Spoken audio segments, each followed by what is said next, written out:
de las fuerzas y agentes actuantes.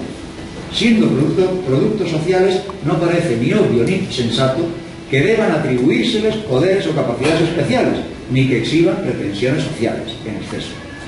3. La realidad más bien es que toda tecnología es de categoría instrumental y por lo tanto no puede ser actora ni protagonista. 4. Es verdad que cualquier tecnología es el resultado individual o colectivo de una necesidad socialmente sentida, y por eso la tecnología o la ingeniería es el trabajo de gente de ingenio que resuelve el problema que surge. Bien. Es decir, que responde a una necesidad socialmente sentida y hay que darle cumplimiento. Y esa intención de resolver una necesidad socialmente sentida queda impresa en su propia naturaleza, en la creación científica y tecnológica, queda impresa, hay una intencionalidad. 5. Pero una vez creada la tecnología no tiene vida propia, no tiene vida propia.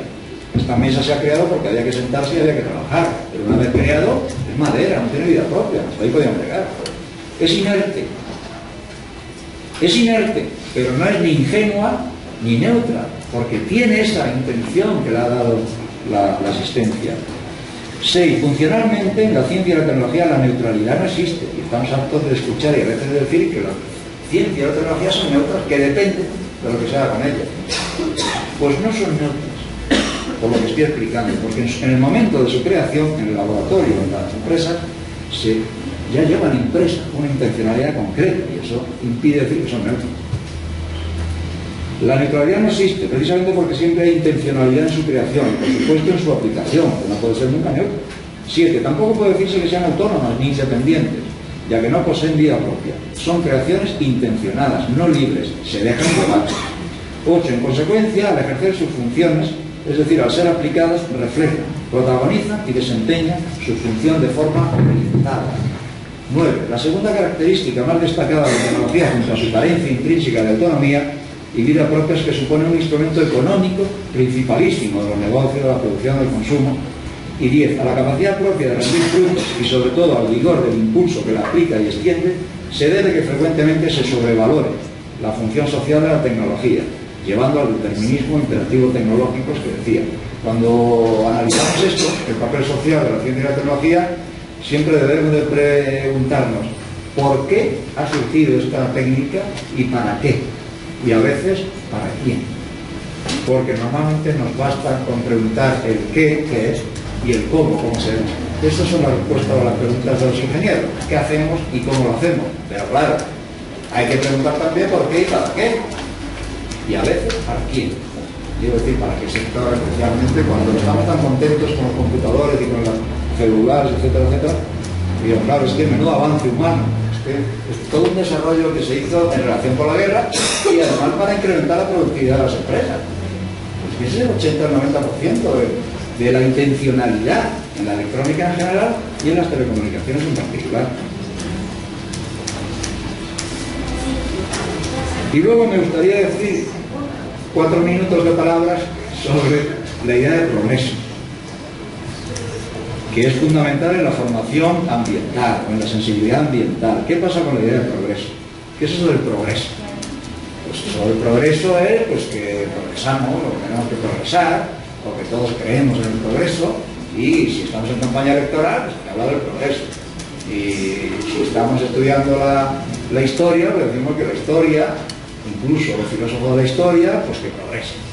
Desde Hegel, que con ser tan brillante empezó ahí a equivocarse dramáticamente, y su discípulo Marx también.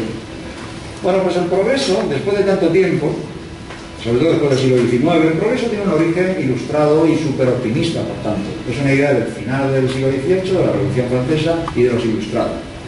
Y concretamente del ilustrado Condorcet, que es un personaje entrañable, maravilloso, estadístico, matemático, filósofo, interviene, es diputado en algún momento de la Revolución Francesa, y es de los jacobinos, pero es aristócrata al mismo tiempo, y un buen día es un intelectual que lleva mucho tiempo reflexionando y dice que el progreso define el progreso como un proceso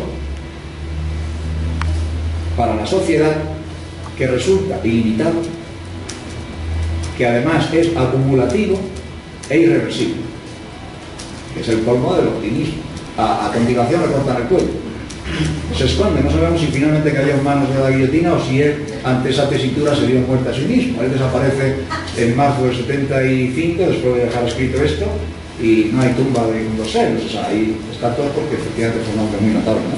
Pero que era el siglo XIX, con la industrialización, con el imperialismo, con algo inciso. Todas las grandes potencias, empezando por España y Portugal, lo fueron, lo han sido y lo serán, bueno, lo serán no sé, lo han sido, gracias a la esclavitud, al genocidio y a la destrucción de la naturaleza, al saqueo de los recursos. Así que,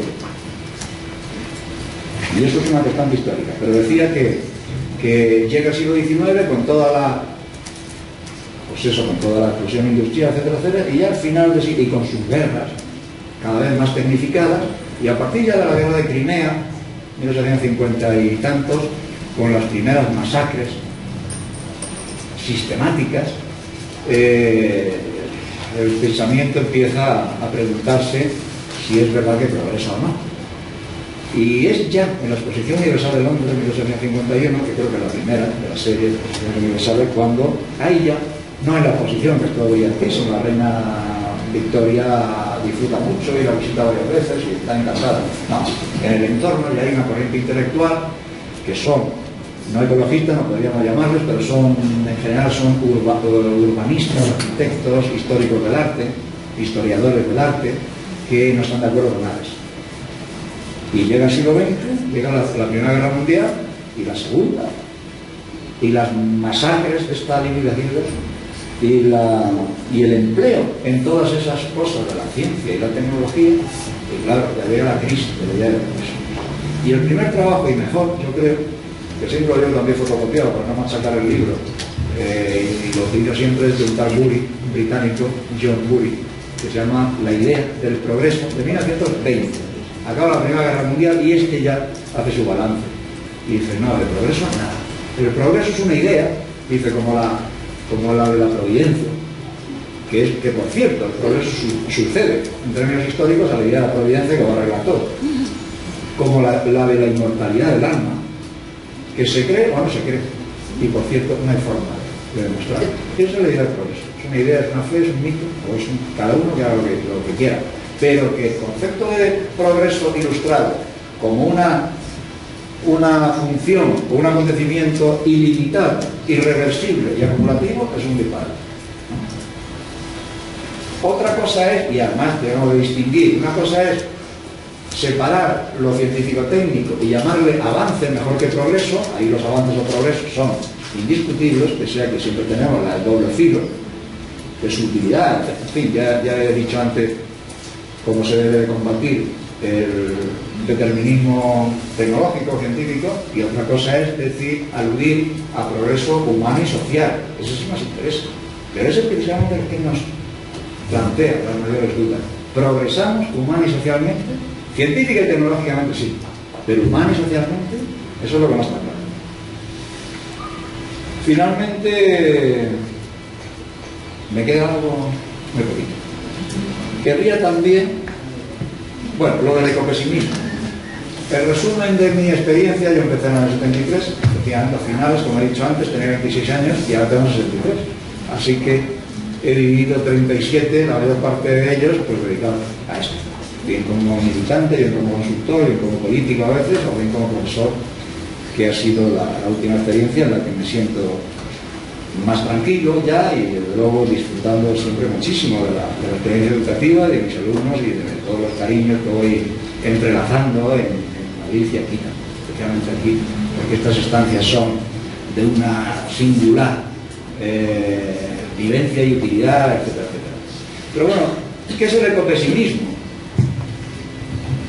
Me parece que es el epílogo de mi libro, es para leer simplemente y dejar dicho como resumo, porque esto lo maduré en mis cursos de doctorado, no hace tanto que los hice, desde el 96 al 98, y un día cuando le dije al profesor haciendo un trabajo de curso, yo lo quiero analizar desde el punto de vista ideológico e historiográfico las aportaciones al ecopesimismo, y qué es eso, y qué entiendes por ecopesimismo. Yo entiendo por ecopesimismo la constatación histórica de que en materia ambiental todo va a peor siempre, y Por extensión, hay otras cosas que van a peor siempre. Y por eso enlazo mi ecopesimismo con mi descreimiento acerca de la idea de progreso, en la que no creo. ¿Y cuáles son esos ámbitos próximos a lo ambiental que nos mueven a pesimismo? Pues, por ejemplo, el mundo de la agricultura y la alimentación.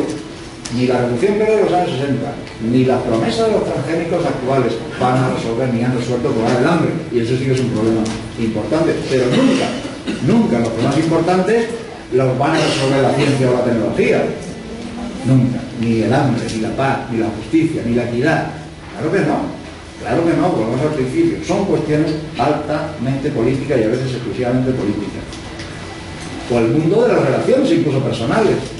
Avanzamos, mejoramos las relaciones personales directas de compañeros, de familiares, de comunidades, de vecinos, de partidos políticos, de estados, mejor. En definitiva, se trataría de eso, las relaciones y la convivencialidad, que diría Iván Illich. Las relaciones culturales, el mundo es más culto, es más civilizado porque tenga más disponibilidad a través del Internet. Eso no está claro, no me da tiempo a explicar los 10 mitos que yo explico en relación con la sociedad de la información o con la cibersociedad. 10 mitos, 10 cosas que se dicen, pero que a la hora de demostrarlos no se pueden demostrar. A veces se demuestra lo contrario. Bueno, pues así más o menos me gusta explicar el ecopesimismo, pero desde luego digo, el ecopesimismo es un pesimismo muy optimista y además no faculta a nadie a retirarse, ni a decir, como esto va mal, yo me retiro. Y yo creo, seguramente no, pero alimento esa visión de que he creado ese concepto, sobre todo el contenido, lucho y combato y lo sigo haciendo.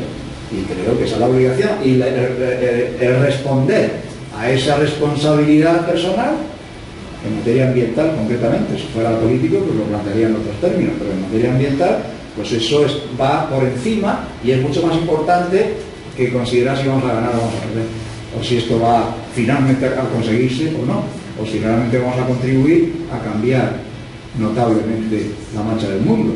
Eso casi nunca depende de nosotros. Por lo tanto, nuestra responsabilidad se debe de definir y materializar con independencia de todo eso. Yo les animo a todos, ya que son profesores o alumnos, primero a ampliar la sensibilidad, a consolidar la sensibilidad ambiental o conciencia ambiental, y eso solamente puede llegar por el estudio, el empeño en ampliar conocimientos y desde luego por la acción social, hay que ser responsable, hay que hacer algo, hay que comprometerse, hay que intervenir en estas cosas. Y bueno, y les invito sobre todo a que sean felices.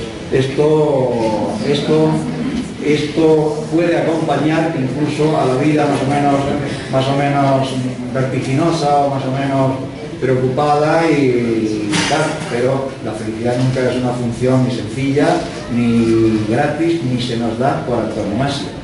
Bueno, nada más.